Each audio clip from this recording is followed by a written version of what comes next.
around the corner from another victory. You know, give us another $100 billion and everything will be just fine. It was just insanity, and it's costing millions of people their lives in future. Macgregor's argument is clear. Western Europe was sold a narrative about Russia that never matched reality. And now, the cracks are finally showing. The financial power centers pushing this conflict can't admit they were wrong, so they double down with new lies and new promises of victory. And meanwhile, the real cost isn't measured in money. It's measured in the futures being destroyed while this illusion is kept alive. You know, it's interesting you say who's going to tell the truth. As it turns out, also Vladimir Putin is on that very point as well. So one of the other things she said in that same interview today, just hours ago, given the fact that Witko is in town too right now, and he took some time to say, you know, we're willing to talk to Witito. We're interested in having negotiated settlement with Trump. We think that we can have, come to an agreement with him. He said, but Ukraine and Europe are working counter that to try and sabotage Witkov. Even when they are trying, allegedly, to introduce some changes, some adjustment to the President Trump's proposal, all these changes have only one goal in mind. They are aimed at blocking and putting to hold this peace process. They are trying to make demands that are unacceptable for Russia, and they understand this, and then later they would try to blame Russia, accuse Russia of stopping this peace process. This is their objectives, and we can clearly see that that's why, well, if they want to go back to the reality, considering the reality on the ground, then they are welcome. Putin's message here is straightforward. Russia is open to negotiating. But he believes Europe and Ukraine are deliberately sabotaging any path to peace. And the strategy describes is familiar. Set impossible conditions. Blame the other side when it collapses. Then pretend diplomacy failed. He's essentially saying the door is open, but only to those willing to deal with the reality on the ground, not the fantasy versions Western leaders keep repeating. Yeah, if they want to deal with reality, we're all about that. But if they want to keep with the fiction, we'll just keep going on the ground. But I mean, what do you make of that charge that the Europe and Ukraine are trying to sabotage Trump's 28-point peace plan to put poison pills in that they know Russia won't accept? Well, the peace plan is no peace plan. It's got lots of poison pills in it anyway. So I think that's dead on arrival. Let's understand what Kushner and Witko are about. They're trying to salvage something for President Trump. President Trump wants to be able to declare a victory for President Trump. This has nothing to do with Ukraine, as far as he's concerned. He could care less. He's already abdicated his responsibility for leadership in Europe and NATO. So apparently, he doesn't have the authority that he needs from his backers in New York City and the City of London to move forward to really do anything. So what is he doing? He sent Kushner and Witko to go over there and say, "Look, Mr. Putin, we don't really disagree with you. What we really want is some sort of a bone that you can throw Trump so that Trump can come out publicly and say, look, I've done everything I can and this is the road to peace, and I've negotiated this with President Putin. He's on board. Now it's up to everybody else. And as he said few days ago, if they're not going to accept this, and as far as he's concerned, Ukraine can fight out its little heart. You know this is nonsense. None of this is substantive. The Russians have laid out routinely the minimal conditions for the acceptance of any peace agreement. Have never changed. So what do Whitef and Kushner think they're going to get? In other words, the baby is ugly. The baby's not going to become beautiful. It's ugly. It's in the cradle. Macgregor saying Trump's peace plan was never serious. It was just political cover. Kushner and Witt are there to get something Trump can call a win. But Russia's terms haven't changed. No amount of spin can turn a bad deal into a good one. Some would like to strangle it. Trump wants to rescue it. But it's not going to happen. So it doesn't make any difference what Kushner and Wittoff do. And believe me, I'm sure that President Putin and his inner circle understand this.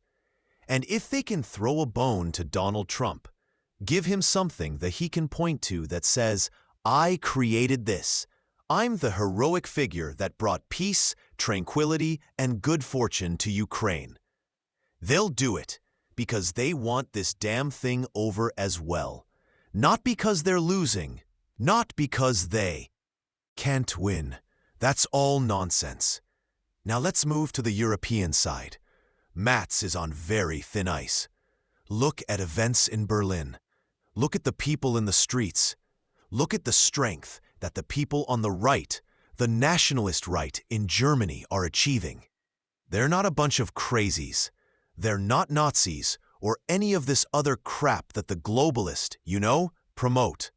They're simply German nationalists who said enough's enough. And look at their platform. And what's in their platform?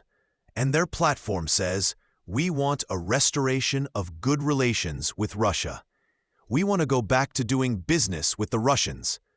The majority of Germans will support that. They know that. Mats knows it. This is the final hour for Mats, for Macgregor, for Starr and the others. They have to come up with something that keeps the war going.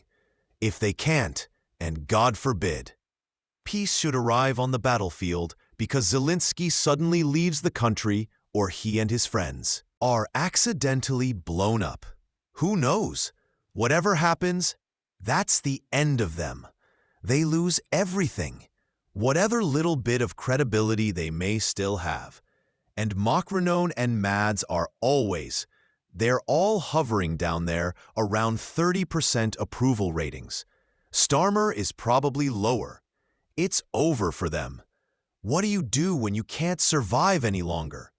You create the illusion of some sort of crisis and threat that rescues you from total destruction. That's what these people are all about. Macgregor's point is simple. Trump wants a symbolic win. Russia just wants the war over, and Europe's leaders want to survive politically. Germany's rising nationalist movement is a direct threat to the current establishment, and if peace breaks out, their credibility collapses. So they cling to crisis because it's the only thing keeping them in power. Well, and as it turns out, Mark Rutte apparently read your memo, or else you've read his memo. I don't know which way it is because this morning he provided a little bit more complete justification for what you said, because here he's talking about, okay, well, however this thing ends, but what we really have is that Russia is going to be this big monster and scary thing, along with China, North Korea, and Iran. This whole back to this, almost like a axis of evil kind of thing. He's already laying that foundation. Watch as we work for peace. We cannot lose sight of Russia's increasingly brutal attacks against Ukraine. Russia is systematically targeting civilian infrastructure, depriving Ukrainians of heat and light at the start of winter. Russia is not alone in this war, as China continues to be its decisive enabler, and the North Korea also provides support. Since the earliest days of Russia's full-scale invasion, allies have shown unwavering commitment to Ukraine. In recent months, European and Canadian allies have provided billions of dollars of essential U.S. equipment to Ukraine.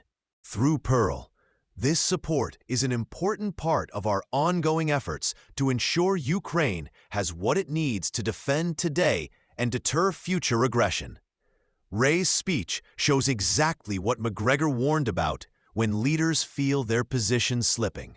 They revive the old axis of evil playbook by portraying Russia, China, North Korea, and Iran as a single looming threat. They justify keeping the conflict alive. It's less about strategy and more about survival. You know, it's ironic. He mentioned there, and he was castigating the Russians. He said they've been systematically destroying the energy infrastructure. It was interesting because yesterday, Vladimir Putin not only didn't dispute that, he went into some detail about why they're doing it and how that's happening toward their military objectives on the ground. So he's not saying anything's wrong with that, but then this other thing here that okay, there's peace coming, but man, we gotta be afterwards. What do you make of the reality behind that? Well, he said he didn't say energy infrastructure. Not in that clip that you and I listened to. You said civilian infrastructure. Look, the Russians have been very precise in their application of military power from the beginning of this operation. And I say that because it's very difficult. We talk all the time about precision strike and minimizing collateral damage. You're always going to have collateral damage, no matter how precise you are. But the Russians have actually done an exceptionally good job of minimizing civilian losses. We keep talking about it in the hopes that that will further diminish Russia, harm Russia's reputation, and strike fear into the hearts of Europeans. It's nonsense. But what I want to stop and get people to think about is who in the hell is Rutte? Where does he come from? I don't wish to be too delicate in this sense, but he's from the Netherlands. People live in the Netherlands? Well, if I were running the show, I would say, how many forces can the Dutch put into the field? How many forces can the Norwegians put in the field? Remember Stoltenberg from Norway making all these utterly ridiculous and stupid remarks, 90% of which were lies. The same thing with Rutte. You know, anybody who is a real leader in the West would turn to these people and say, shut up and sit down. We, United States, Washington, have no interest whatsoever in continuing this destructive and pointless war with Russia. So we're not interested in what you have to say any longer. You know, the Germans understood this for years. The Russians have always understood it. At some point, you need to say, put up or shut up. Macgregor's point cuts through the noise. Europe keeps accusing Russia of indiscriminate strikes. Yet Russia's campaign has been far more controlled than Western rhetoric suggests. And when leaders like Rutte or Stoltenberg, those claims, Macgregor sees it as political theater, not strategy. His message is simple. Small nations with minimal military power shouldn't be steering the West toward a conflict. The U.S. itself no longer wants. During World War II, when we had 63 divisions in France, the British, including the Canadians, had 19. And the thing that no one on the Soviet side could never understand was why Eisenhower paid any attention whatsoever to what Montgomery and Churchill had to say. They had no skin in the game compared with us.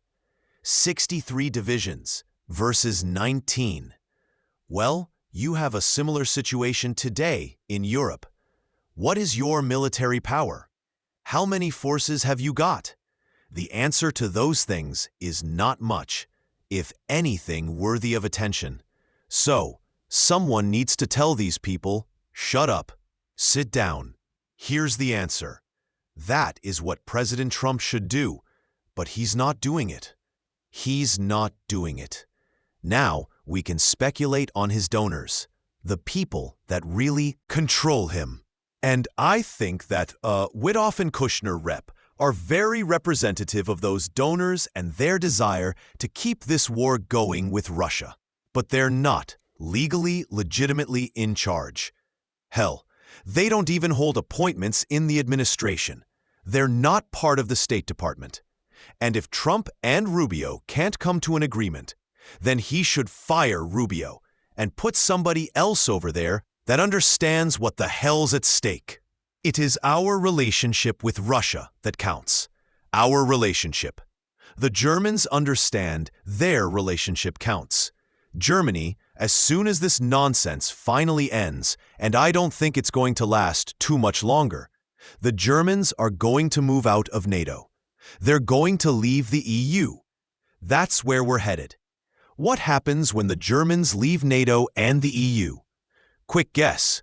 2C answer. Nothing. It's finished. It's over. It's irrelevant. Okay? That's where we're headed. Donald Trump can either help manage this control it and drive it in a positive direction, or he can do what he's doing right now. Worry about the optical illusion that he wants to create. Send Witoff and Kushner over there to help him create good optics for him. His optics don't matter. Here's a big secret that Donald Trump needs to figure out. No one in the United States gives a damn. We're not interested in what these people are doing. Most people on the streets of Kansas City or Seattle, Washington, don't even know this thing called NATO.